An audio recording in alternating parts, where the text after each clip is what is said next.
Hello and welcome to Asia in Depth. I'm Michelle Florcruz.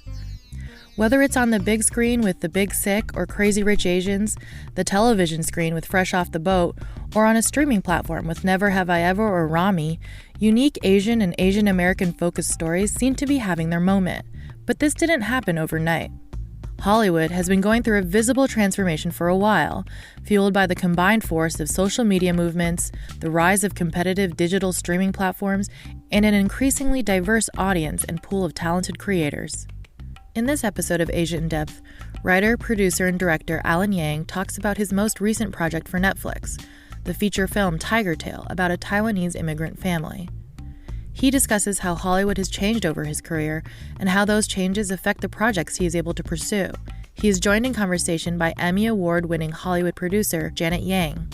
Alan Yang begins the conversation discussing how Asian representation once seemed impossible at the beginning of his career as a writer.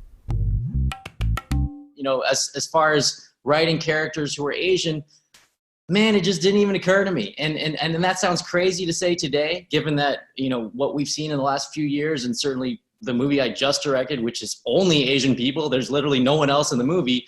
But it just didn't seem possible. It didn't seem possible because it had been 25 years since Janet's movie, The Joy Luck Club, came out, 25 years since Margaret Cho's show, All American Girl, had come out. And Hollywood wasn't making these things. You know, basically writing a pilot about, you know, a dad and his son who were Asian was kind of like saying, I don't want this to be made. And that's how I felt at the time. You know, times started to change. And when we did Master of None, the lead was an Indian American guy. And we wanted the show to be really personal because we felt like our favorite stuff generally in comedy and otherwise tended to be personal, tended to be real. You could really mine those emotions that you've actually had, the genuine feelings. So we had a character based on me, we had a character based on Aziz, we had a character based on Lena, we had a character based on Eric, because our imaginations were not that prodigious. And it was really natural. It felt really natural. And you know, Kelvin Yu, who played the Brian character in the show, you know, we talked about what he was like, you know, very optimistic, loved the NBA, you know, didn't have a good relationship with his dad. All that kind of was in there. And so it kind of came really naturally. And that episode, the parents episode, was one of the first that we ever wrote. And it ended up being the second episode of the show. So you had already explored that territory with your father, obviously, anyway. And that show was just so wonderful because, in part, for its amazing diversity and obviously its success showed that the audiences were very ready to receive that. I think for me, it was one of the first that had that array of inclusion. When I heard about your film, Tigertail, I have to say I was a little skeptical at first because you're such a veteran comedy writer and others have tried and made the transition. But sometimes it seems the impulse to go for a laugh, to put in a joke, you know, comedians like that audience response, that immediate gratification. What was it like for you to transition to drama? The film ultimately was amazingly poignant and sensitively told and moving. For me, at no point did I feel that impulse come through, but did you find yourself having to slap your hand sometimes because you wanted to go in that direction? Or were you able to just thoroughly take yourself into a different arena? Well, first of all, thank you so much for those very kind words. It means a lot coming from you and someone with your experience. Yeah, I don't know. I mean, doing the press for this movie, you know, a lot of people have asked, you know, what was it like, you know, going from comedy to drama? It's so crazy. Like, it's totally different, and it's different skill sets and different parts of your brain and different parts of your emotions.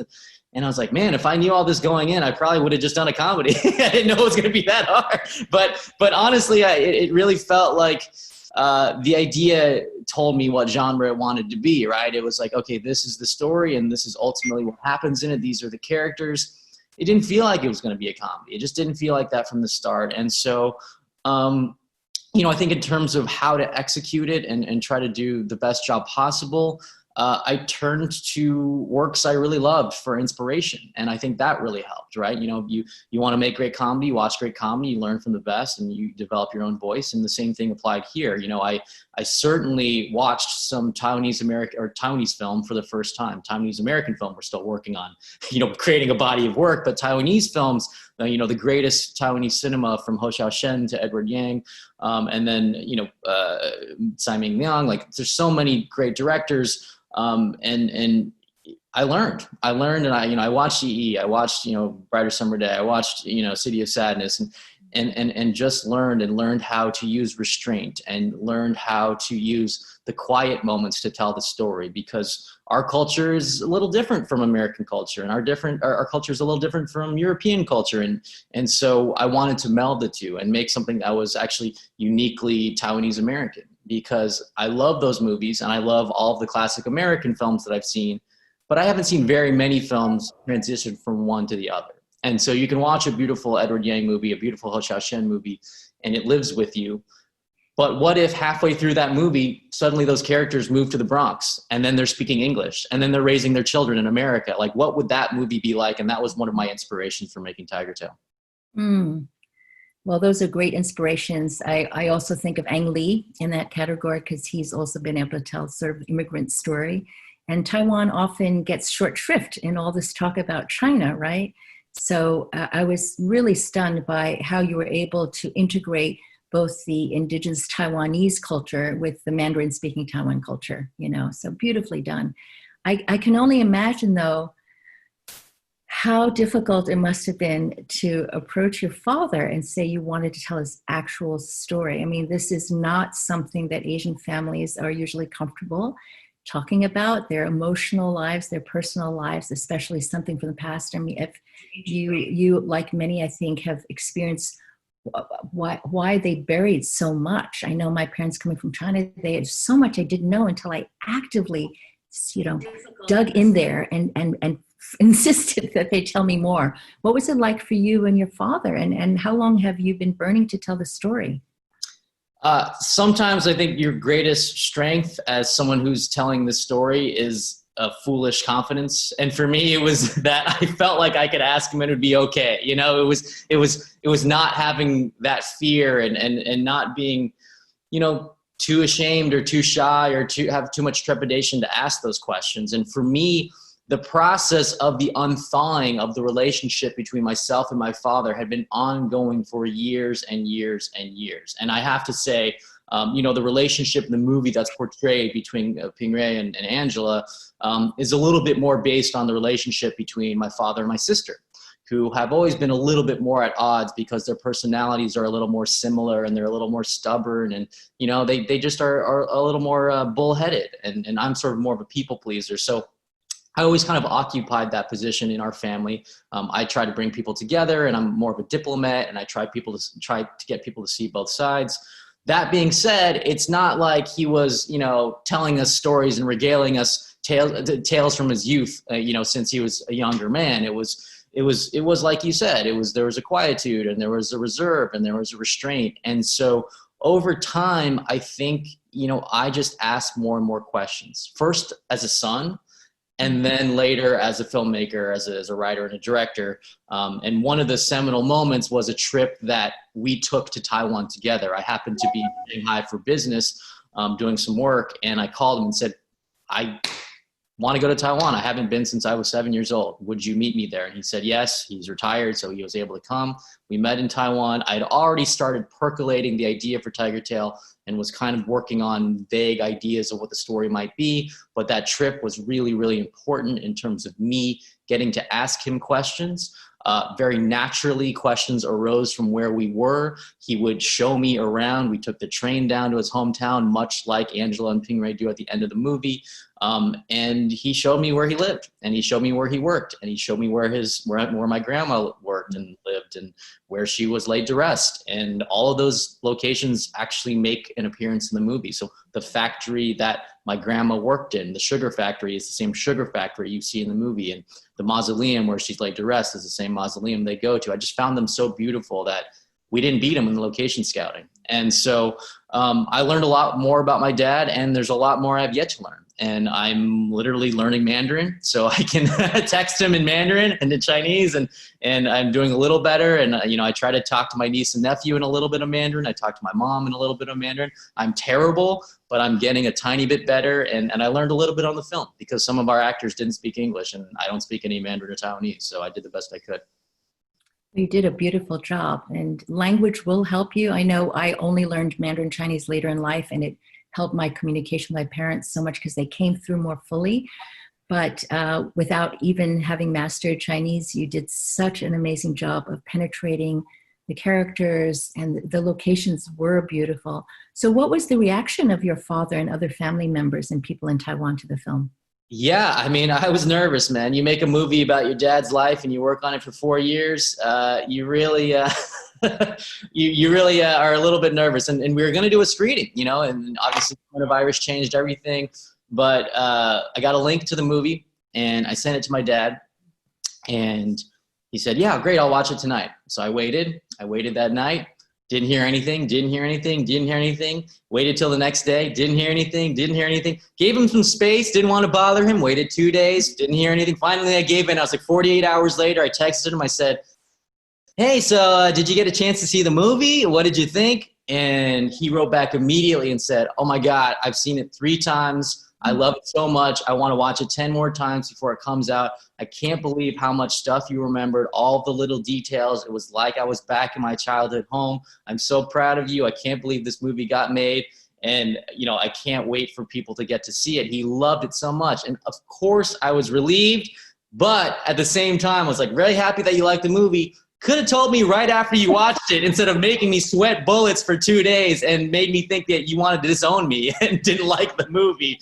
But yeah, it was very, I mean, to me, that's the review that matters the most. And he loved the movie. He watches it every day. I mean, he has a lot of time on his hands now, but he watches it every day and really, like, you know, sends me photos from it. And, you know, people may not know this, but he does the voiceover at the beginning and the ending of the movie himself. We got him in the ADR booth and had him record the voiceover. So the other thing he texted me about the movie is like, by the way, my performance was amazing. And I was like, yeah, you were amazing, Dad. You did a good job. And what about the reactions from other people in Taiwan? Has it shown there? I imagine Netflix has streamed it there, right? Yes. So the movie is available in Taiwan, and that's one of the beautiful things about Netflix. You know, I did a call with them a couple of days ago about the movie's performance, which I'm very excited about. You know, this is a very personal movie, you know, very specific about my family, about a Taiwanese American immigrant's journey. Millions of people have seen it already. And Netflix told me, you know where it's performing well? Big cities in America, Asia, and specifically Taiwan. I was like, yeah, that makes sense. That's where Asian people are in America, New York, San Francisco, LA, and it's doing well in Taiwan. And obviously, you know, my relatives are biased. And of course, you know, I was talking to Christine Ko's relatives who are in Taiwan. You know, her mom is in Taiwan, and they're saying there's a pride there. There's a pride because it's a relatively large scale American movie, you know, and the title is a Taiwanese city, and it's featuring the beauty of Taiwan. It's showing the beautiful rice fields. It's showing the architecture. It's showing, you know, the simplicity, but also the rural beauty of some of the countryside. Yeah, I think the response from Taiwan has been great. I've been doing press there as well, or press from there, and very, very overwhelmingly positive. And I think people are excited that the movie was made and, you know, shot on location in Taiwan and in the real locations. Yeah, all of that with the incredible authenticity, because I think there have been other things shot in Taiwan here and there, but this is about them told in their voice. And I have to say that's one of the amazing things about these streamers, because they don't care where the eyeballs are coming from. They want eyeballs everywhere, right? So the old, you know, marketing approach is like try to get as many bodies as possible into the theater at the same time, same place, inevitably biased what kind of movies were made. And it's been such a great thing for our community to have the streamers, which just flatten the playing field. It's like, yes, eyeballs, a pair of eyeballs anywhere, they all count. And they don't have to all be watching exactly the same time. But these two very, very yummy actors that you were able to cast had incredible chemistry together. But what really amazed me, especially with Joan, was how well they represented their younger selves. You know, it was like ideally matched. So I'm just wondering, you know, this is obviously an insider baseball thing, but how did you get them to know their younger selves? Did you show them footage? Did they meet with those actors that played their younger selves? And did you go over the script? And, you know, it was just so perfectly melded. I'd love to know a little more about your process there. That is incredibly gratifying to hear, because it's one of the more difficult things you can do in a movie, right? A movie that spans generations, that spans decades. If you're casting multiple actors to play the same character, always a challenge. And by the way, a little behind the scenes tidbit on how we even got to cast Joan. I had met her. So coincidentally, I had met her on that same trip that I was mentioning. I met her in Shanghai before I went to Taiwan with my dad and kind of became friends with her. And that's how I got her to do the movie, because I just kept calling her and said, you're the only one who can do this. You need to be this character needs to be a magical person that he re-encounters in the present day. And you have that magic. And I know you can literally come in for a day and shoot this scene. And I know we can get it. And so she was like, I don't know. And I just convinced her to do it. And she's wonderful. She is magical in the movie. And as far as how to get the characters to line up and how to get the actors to line up, honestly, a huge part of that is the casting to begin with. You just have to find the right people. And I know that sounds easy, but I guarantee you it's not. You have to find the right human beings. And in the case of Pingray, it was the idea of Li Hongqi becoming Tai Ma, and you want them to be different. But in the case of the Yuan character, between Yao Xingfang and Joan Chen, you want there to be a little bit of that magic retained. And so obviously there's differences and a little bit in how their accents speak and whatever, but there's something about their diction and the way they speak, the gentility, the sort of the charm where there's something sensual about them, but it's not overt. And there's something very charming and sort of charismatic about them that you just can't teach. And I think a lot of that is the human being you're casting and then how you're directing them on the day. Because Janet, I wish I could have shown them all of that magical footage of Li Hongqi and Yao Xingfang dancing and singing and all of that Taiwanese footage. Unfortunately, we shot New York first. So we shot Taiwan after, so that footage didn't exist.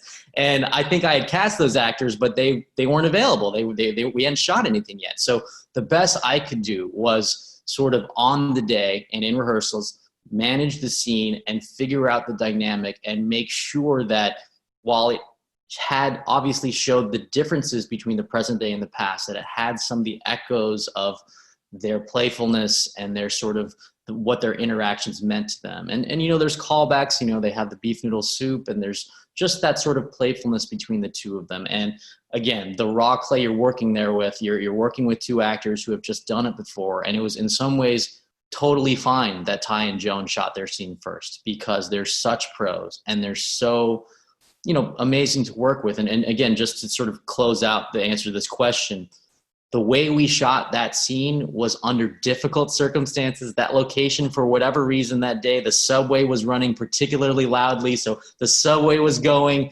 it was New York City and pre-coronavirus. There was a lot of noise. There were a lot of stopping and starting. You know, Tai's Mandarin isn't his first language, so he's working with the language. You know, he speaks Cantonese a little better. So all of those things were conspiring against us, but it's a testament to those two actors that we were able to get the magic that we did, because several people have told me how impactful that scene is and how much it sort of encapsulates the movie, because it's the idea that you get what you think you want, which is a return to the past, and you see some of that magic, but you know you can never quite get back there. I agree that scene was in some ways the culmination of the whole movie. It just worked so beautifully. Something about the spirit of Joan's acting and the same with your younger actress, like just the lilt, their diction, but also the spirit, the floaty, you know, lyrical side of them. It was just so beautifully done. So congratulations again. All right. Well, there's so much more I'd really like to say about telling stories, immigrant stories, and I'm reminded of the speech that you gave at the 2016 Emmys when you picked up your statue, and I'm so glad when we see faces like yours on the stage, like we saw Sandra at the Golden Globes, we saw you at the Emmys. I believe you're the first Asian American to win that, you know, with Aziz. And you said, and I'm again so glad that you said this, you're like, there are 17 million Italian Americans. Was it 1.7 or 17? 17, yeah. 17 million Italian Americans and 17 million Asian Americans. And you could reel off, a ton of a pantheon of movies about Italian Americans, Godfather and Rocky, and then you've got The Sopranos, and it's like, and with Asians, we have Long Duck Dong. And that was 2016. And I remember that year was a turning point for me too, because we Actually, a group of us protested the jokes made against Asians at the 2016 Oscars. And as a result of that, a lot of things started changing, and I'm on all these committees and governor of the Academy. And then we had miraculously Crazy Rich Asians, and we had The Farewell, and we had the Parasite, winning the Academy Award. So really a lot has changed, as you alluded to earlier. And then now we're in a slightly sadder moment in time. Tell me what you're going through personally and professionally with all these ups and downs. How has it changed your perspective or your approach to your work or whatnot?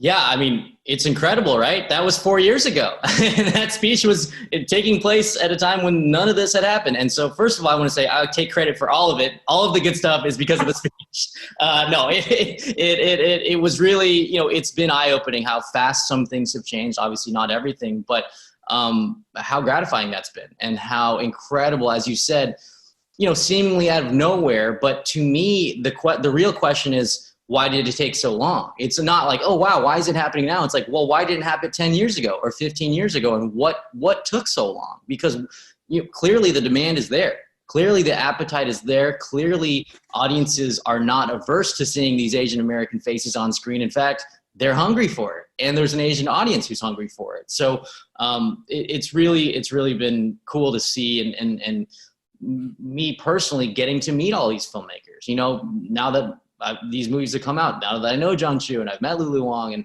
I've met all these other filmmakers, and now we can sort of conspire together and create together and cast people who are in each other's films, and figure out like, oh wow, we have so many amazing possibilities to be leads of future films and shows and everything.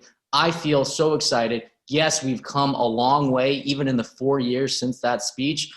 We've gotten a lot done, but it's just the beginning. It's just the beginning. It's time to see us sort of take on the mantle of different kinds of roles. I'd love to see us in all kinds of movies. We've got a rom-com, we've got a few different, Tigertail is a family story, and that's wonderful. We have some dramas, but let's do comedies. Let's do, let's do action movies. Let's do thrillers. Let's do horror movies. We were talking about the Rosalind Chow thriller, the horror movie that might come out. But yeah, I mean, there's so many more lands to conquer, and I think we're just beginning. And there's voices that we haven't even heard from yet. So yeah, it's really exciting. I'm glad that speech was a small moment along the way, but we've got a long way to go.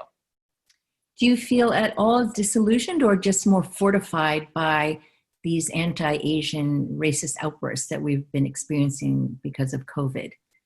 Well, it was incredibly disappointing, because you think you've come pretty far. You think it's 2020, and we've had all these successes in terms of, cultural awareness, and then suddenly there's overt racism like it's the 40s again. So that's not great. But I do feel like, again, I'm an optimist, and maybe it's foolish for me to be so optimistic, but I do feel like, the good outweighs the bad, and we push past it, and, we got to create awareness and sort of inform people. But yeah, definitely that sort of overt racism was really sort of jarring and crazy to see in the year 2020.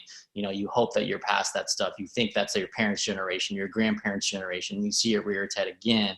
But it just means you have to keep going. It just means that you have to keep, putting people on screen and educating people and teaching them, an Asian American face isn't a foreign face necessarily. It's not an alien face, and it's not an inhuman face. I think those are all sort of stereotypes that we need to overcome, and that have been perpetuated in culture over and over and over again. And yeah, we've had a good 2 or 3 years, but we had a pretty rough 80 or 90 years. So let's try to keep turning that tide. It's like, it's not quite level yet. So I think all of that will help. I think the big difference that I noticed is that there is a real sense of community now. We have the resources, we're connected, and we have journalists who are writing about it. There's platforms that Asians have created, including this one that we're on, Zoom, created by someone born and raised in China. We have so many tools now, and we have social media, we have stars, we have people that are influential. So to me, it also feels like we're not going to turn back. And often it really does take a crisis to get people to really get more galvanized. So I'm with you. I'm very optimistic, even though it's heartbreaking at the same time when you hear what's happening. I think those of us in entertainment probably feel even more responsibility to keep counteracting the images that some people have of who we are. And you've done such a wonderful job with that, with all your work, whether it be your TV work or Tigertail. And I can't wait to see your future works. Is there anything that you can discuss about what's in store for us from you in the future? I have a couple things that are very exciting that I wish I could tell you about, including one that is very Asian American focused. But I can say that we're doing a second season of Little America, which is a show that I produce on Apple TV Plus with Kumail Nanjiani, Emily Gordon, Lee Eisenberg, and that's an anthology show. Each episode of which chronicles a different, true, real life immigrant story. Season 1's available now; it's free on Apple TV if you can watch that. But we're definitely working on season 2 of that. And more shows are happening. There's a couple that are imminent that I can't say anything about yet, but look out for them soon. I'll be announcing them. You can follow me on social media, I guess. But there's definitely more to come, and it will run the gamut from comedy to drama. Asian American stories will feature heavily, and there'll be some other ones as well. But yeah, I mean, I'm excited. And we're still working here. We're plugging away and writing and giving notes and all that stuff. So there will be stuff on the other side of this, and we will shoot as soon as stuff opens up. We're going to take a short break here to talk about Asia Society's online programming. Though you may not be able to come to us, as many of our centers around the world remain closed, Asia Society is still coming to you, putting on world-class conversations and programming accessible from the comfort of your home via live webcast. You can check out our full slate of upcoming digital events at asiasociety.org/online. Now let's get back to the conversation. I have some questions from the audience, which I'm going to ask you. The first one says, could you talk, this is a good question, could you talk a little bit more about what makes Taiwanese cinema unique to you? In contrast, in particular, to movies from mainland China?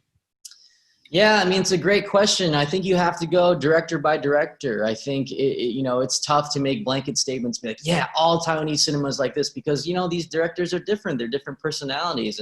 And Janet made a great point. It's like, I didn't even mention Ang Lee, who's won 2 Best Director Oscars for 2 wildly different movies. I mean, what a genius talent.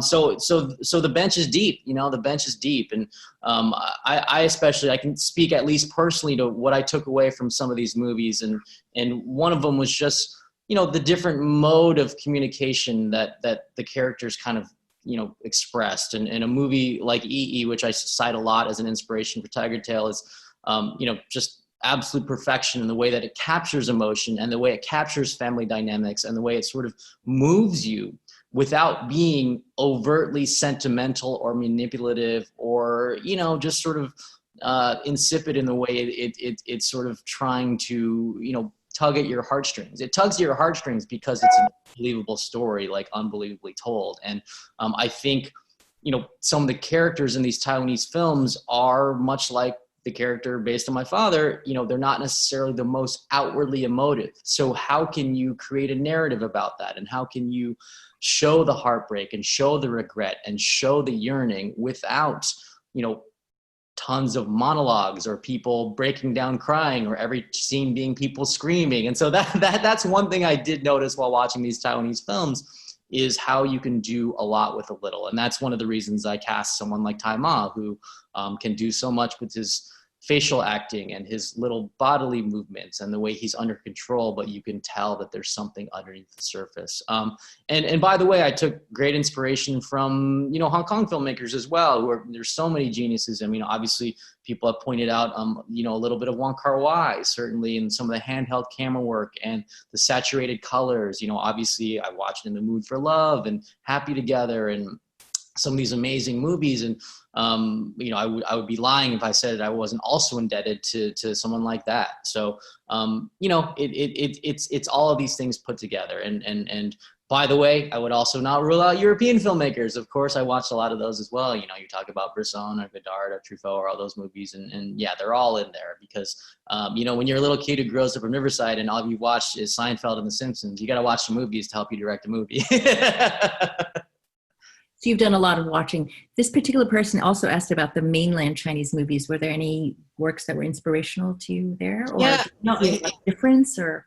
Yeah, I don't know about the substantive difference between the two. Again, like I kind of almost don't want to get people mad because it's like, you know, it's almost like saying like, avoided the question. Yeah, I was like, I'd rather dodge. I'd rather straight up dodge because I'm like, you know, actually, mainland cinema. Look, have you seen this one? I was like, no. You know what? I'm just gonna say you've seen more movies than I have. I'm still learning. All right, we'll let you dodge a little bit.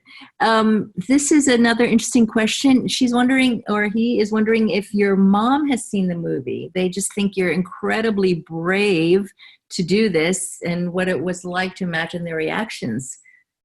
Well, I want to credit my mom and my dad for being open, progressive parents because it's not that I'm brave, it's that they raised me to have irrational confidence. So they raised me to believe that I could do it. And, you know, look, they were definitely weirded out when I told them I wanted to be a writer and director, but they didn't tell me no. They didn't tell me they would disown me.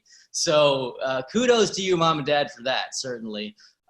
But yeah, my mom watched the movie and she loved it, and she is so supportive now. And it's like Janet and I were talking about, you know, your parents change over time too. And what she was like when I was a kid isn't necessarily what she was like 10 years ago, and definitely isn't like what she is now. And honestly, her journey is kind of portrayed a little bit in the movie by the Zenzen character, who is introduced as this sort of meek, you know, sort of in some ways could be seen as a stereotype, you know, someone who's kind of just like going, you know, with the flow and doing what her husband says, doing what her dad says, and doesn't have thoughts of her own. And then you get to the Bronx and it's, wait a minute, this character has dreams of her own. This character has desires of her own. This character has friendships and goals. And by the end of the movie, you see that she's a different person. And that's kind of what happened to my mom, who, you know, growing up, I knew her as this person who would like tell me to practice piano or whatever. And then, you know, she didn't seem like the happiest person. And now she is the most ebullient. She's so happy. She's a teacher. She's got a great career. She teaches math. She teaches Mandarin. You know, she's remarried and she's happy. She loves to travel. And she was thrilled with the movie. And she and her husband, you know, texted me and said, you know, like, we can't believe how much you seem to know about Taiwan. And trust me, I don't know that much. I did as much research as I could. But yeah, she's just a really happy, funny, loud, talkative person now. And she's completely different from who she was when I knew her as a child. And so, yeah, she's a huge inspiration to me. She's one of my favorite people, and I'm so happy that she responded positively to the movie. Perhaps the question was, did your mother know that her husband was pining after this other woman for some of their time together, or? Some of that stuff might be made up. I'm not going to. Okay. You know, some of the movie's fictional. The movie's not just. Oh, you're a master of mystery, not a master of none. So that's very interesting. All right. I do really share those thoughts. You know, as a mother, I realized that my son doesn't know the coolest parts about me. He only knows me as being this person who like wants him home for dinner at night, you know, and growing up, you want to have a regular life because you think that that's better for your children. So the parts that might be more interesting, the wilder parts, you know, where we were much more adventurous, and they don't see that. So it's important that we keep sharing those stories with our children. And tell them when they get older. Tell them when they get older, and it's not like you know, like then they can't use it as an excuse. Like you were crazy, I can be crazy until they're old. And even, yes, yeah, no, he's heard pretty much everything. I'm an open book.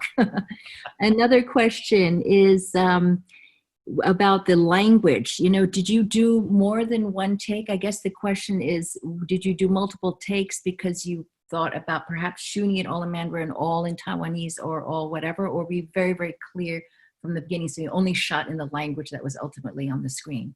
Yeah, so it was very purposeful, sort of which languages were used where, and I wanted, number one, to reflect historical accuracy, sort of what was going on in the time period in each of the time periods we were reflecting in Taiwan. But on top of that, thematically, you know, a lot of the movie is about communication and honesty, or the lack thereof, often between generations in our families, right? And the ways we tell each other we love each other or don't tell each other we love each other. And sort of that lack of communication, I wanted to sort of be, kind of metaphorically represented by characters speaking different languages to each other. And that was kind of inspired by my own childhood where, as I mentioned, I don't speak Mandarin or Taiwanese. My parents would speak to me in either of those languages and I would speak English back. And by that same token, I've seen Taiwanese movies that kind of do the same thing, but with Taiwanese and Mandarin. And so I kind of took inspiration from those and had, my great-grandparents' generation speak Taiwanese and my grandparents' generation speak Taiwanese. And then my dad's generation kind of flipped between the two, speak Taiwanese as a kid and then transition to Mandarin. And then in the scenes in America, sometimes, my parents' generation would speak Mandarin and we would speak English. So everyone's speaking different languages and no one's listening and no one's actually saying how they feel. So that's kind of a metaphor for, our lives as Taiwanese American people sometimes is, there's all of these kind of languages being jumbled up and there's sometimes a lack of clarity or a lack of honesty between us. And so, that was kind of intentional. And we kind of made sure, on top of that, the characters who could speak Taiwanese fluently were played by actors who could do so. And that was also important to me. That's very interesting what you say. You're saying the differences in language masked the emotions very easily. Like you could pretend, but a lot comes through osmosis. It does create a very, very strong avoidance mechanism, right? Yeah. But don't you think there's also something culturally beyond the language that prevents people from wanting to be open about their emotions? And what is that all about? And we're all still struggling with that, those of us who are born into those families. How did you find your voice and burst through with honesty, which is what comedy is all about in the end? It's a journey, right? It's not something that was nurtured in you from a young age. Yeah, I think there's kind of multiple answers to that question. I think, I do think it's cultural. I do think it's a little bit different, when your parents grew up in Asia or an Asian country as opposed to America. Like, as is shown in the very beginning of the movie, I think they were literally told, be strong, don't cry. And, I forget who said this. I think it might have been an Asian comedian, but he was like, yeah, my parents were raised hard because they lived a hard life. They became hard because it was like they had to. They had to be strong because it was like bad stuff was happening. And the way to show you were strong was to not let it affect you and to kind of fight through it. And so I don't want to discount the strength that is inherent in stoicism. There is a strength to that. There's a strength in being able to bear pain and to able to make it through things. But there's also a strength in vulnerability. And I think the movie makes an argument for both. The movie definitely makes an argument that there's a strength in being able to show the people you love that you love them. And there's an importance to that. And especially when they're members of your family and you never share that, then what does it mean to be family? So I think it makes an argument for both. And I do feel like for me personally, I think the answer is twofold, or at least twofold. Part of it is that I was raised here. So I think I'm kind of outspoken because I grew up in America, and I think you're told again and again through movies and television shows, like, you can do whatever you want and like speak your mind and like be an individual. And like, in class, you can mess around and misbehave. It's all fine. Like, it's all okay. All is permitted. I don't think it's necessarily that way, certainly for my parents' generation in Taiwan. But secondly, my parents, were pretty open and they were strict parents in some ways, and they had high expectations. They wanted me to do well in school. And if I brought home a 98, they wondered why I wasn't 100, and all of that was true. But they also did, give me some latitude and give me some freedom. And I think that was borne out by them not yelling at me when I told them I wanted to be a writer and not a doctor or a businessman or a lawyer. And also, by the way, some of it's genetic. I think my mom's really funny and she's really blunt and honest. And I didn't really see that until recently. And now I'm like, we're not so different after all, because the things you say about your students are really funny. And that honesty, as you said, is the foundation of comedy. So I think I get a little bit from her as well. Perhaps that stoicism could be applied to all immigrant families who have to come over and struggle and you often want to put a painful past behind you and start a new life and not necessarily burden your children with all that it took for them to come here. This is what I'm finding with many immigrant families, though I think the Asian cultures might have just an extra dose of that. Take it a little bit to the extreme. And what a wonderful thing that in this generation, yours and future generations, there'll be that much more outpouring of these stories. It gives us a lot of fodder, right, to tell our stories, to uncover all this that had previously been unspoken. A few more questions, I believe.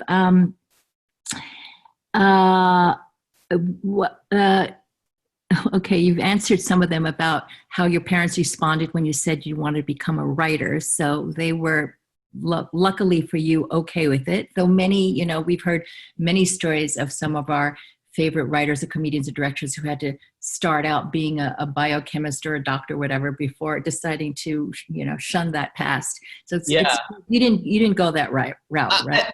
I'll be honest. I majored in biology. There you go. I did start out that way in the sense that I wasn't 10 years old being like, I'm going to be a comedian. Like, no, that wasn't going to fly. It was like, you're going to go to a good school and like, they didn't make me major in science, but I certainly was like, yeah, I'll do this for right now. And then when I graduated, I was like, okay, well, I have this degree. I have something to fall back on. I'll take the LSAT, but I won't become a lawyer. That was my compromise. But yeah, it was. I don't think they were throwing a parade that I was moving out to LA to be broke and unemployed and try to write jokes for a living. But they didn't disown me either. So it was okay. It was okay. It was like, we'll drive you out there and we'll see you off, but we're not gonna help you out in any way. You're on your own on this one, buddy.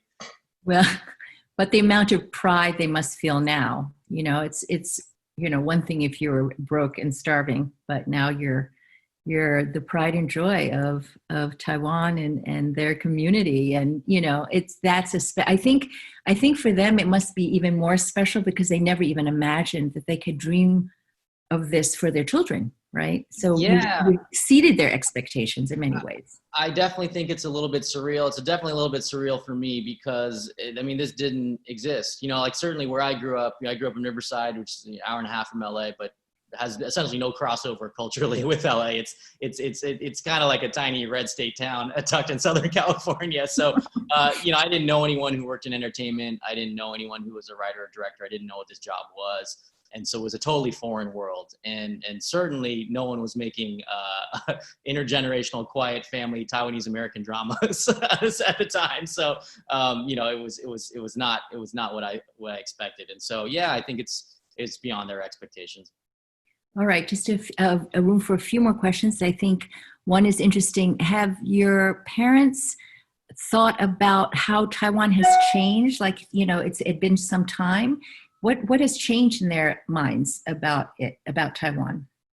I think they're probably more educated about it than I am because, I think they keep up with the politics there a little bit more and they understand it because I certainly, I did some research and tried to sort of make sense of what was going on between the 40s, the 50s, 60s and onwards. But I feel like, I don't want to step on too many toes here, but there's certainly a change in the politics, right? There's been a groundswell in Taiwan for, I don't know if you want to say independence, but the relationship with China has always been sort of, very sort of up and down. And, I'd rather not weigh in there because, again, I'm not educated enough to be a very strong opinion one way or the other, but a lot's changing. And my grandma still lives in Taiwan on my mom's side, and she's 90 years old. So I think she's seen a lot change over the course of her life, but man, I don't know. I'm not sure what the future will hold. I know they just had an election. I think, they reelected the president, but I probably shouldn't speak on it because I'm not educated enough.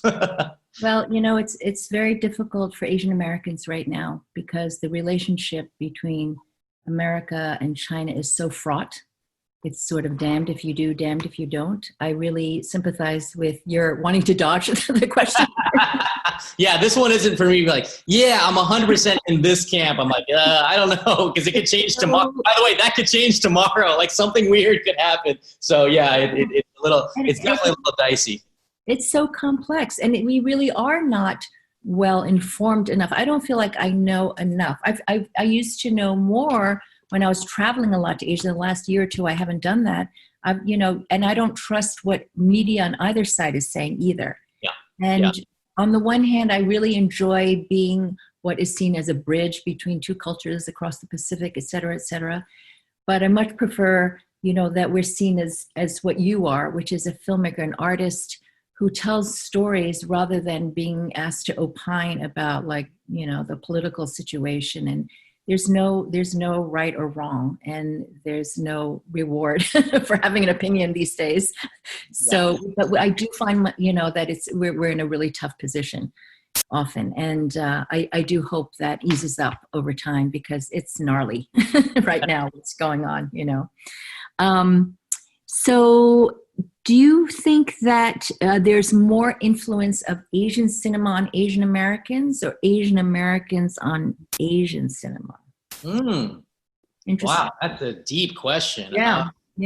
Again, I can speak mostly from personal experience here. I know that there's been sort of a direct influence on me watching Asian films. And I think partially that's due to the fact that Asian American cinema is still a budding flower, if you want to speak about it poetically, because there's a bunch of flowers sitting in front of me. That's why I said that. but it really, there's just a longer history of Asian cinema, right? I mean, you can go back as far as Yasujiro Ozu. You can go, if you want to talk all of Asia, you want to go to Japanese cinema, and you want to talk about Mizoguchi, and you want to talk about sort of these Kurosawa, obviously these great grandfathers of cinema in general. And honestly, those are influences. Tokyo Story and Late Spring and all of these amazing movies were movies that I have seen. And if you want to talk about Asian American cinema, it's just a younger dude. That's a younger dude. It's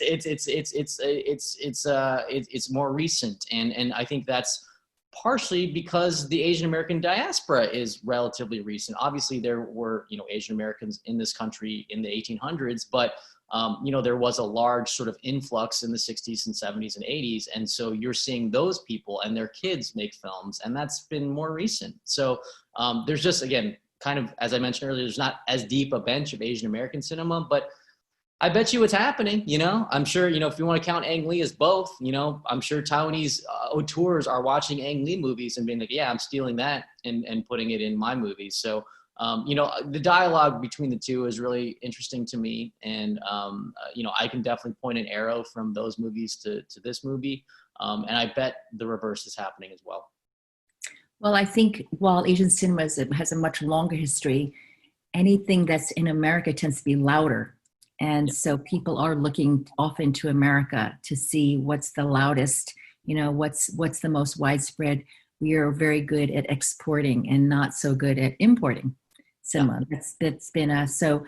But I really feel like a movie like Tigertail so beautifully accomplishes both. It's a distinctly American movie. You're an American filmmaker, but it's so authentic to Asia. And I think this is probably the best hope, or one of the best hopes, for people like us who want to not give up either side and don't feel like we have to hurl ourselves into one corner or the other. So you've provided a perfect example of what's possible and our unique place in cinematic history, perhaps, because it's hard to pin down what this movie is, right?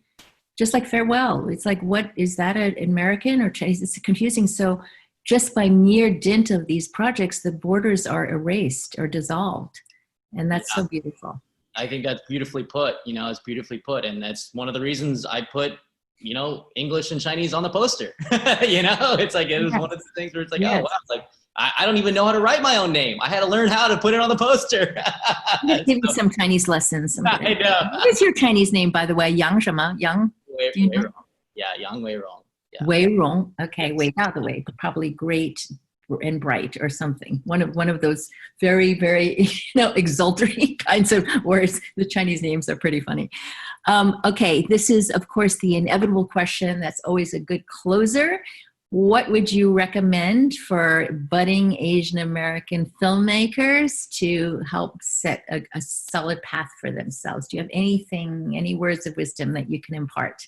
Yeah, I think, well, first part of it is advice to all filmmakers, which is do what I've been trying to do and educate yourself. For someone like me, who, as I mentioned, did not major in film, majored in biology, I'm watching classic movies because I have to learn. I have to learn. There's a reason some movies have stood the test of time. And so one of the things I've been doing for the past few years, but definitely even more so in quarantine, is watching these classic movies and trying to learn from them.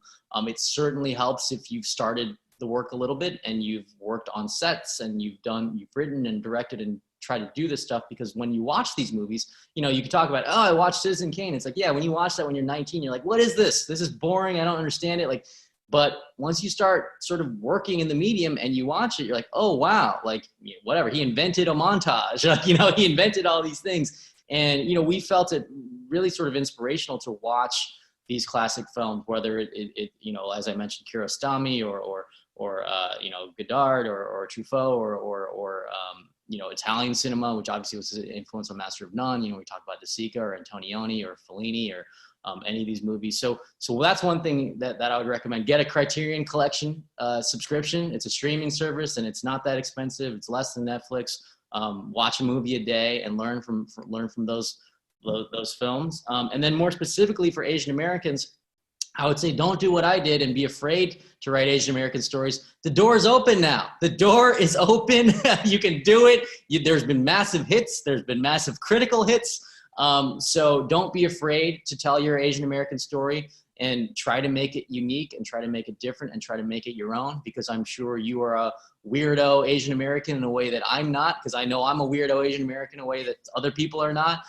So tell your specific story and be as granular and real and unique with your characters as possible, and let the Asian Americanness be one aspect of who they are and not necessarily all of who they are. And I think that's another thing that really helps. It's like, okay, well, this person's Asian American, this is an Asian American movie, but what else is it? Like, why is this person interesting? Because, you watch a movie, like I'm watching The Graduate. It's like, that movie is like, hey, it's a great white movie. It's like, no, it's a great movie because the characters are interesting and it's well written and well performed and well directed. So that's the other thing. Don't be afraid to tell your story and represent who you are, but make sure to make it specific and make those characters sort of unique and grab the viewer without necessarily just being Asian American. That's all for this week's episode of Asia in Depth. For more, you can subscribe to this podcast on Apple, Spotify, and YouTube, and check out our past episodes on our show page at asiasociety.org/podcast. Thanks for joining us. I'm Michelle Fleur-Cruz. See you next time.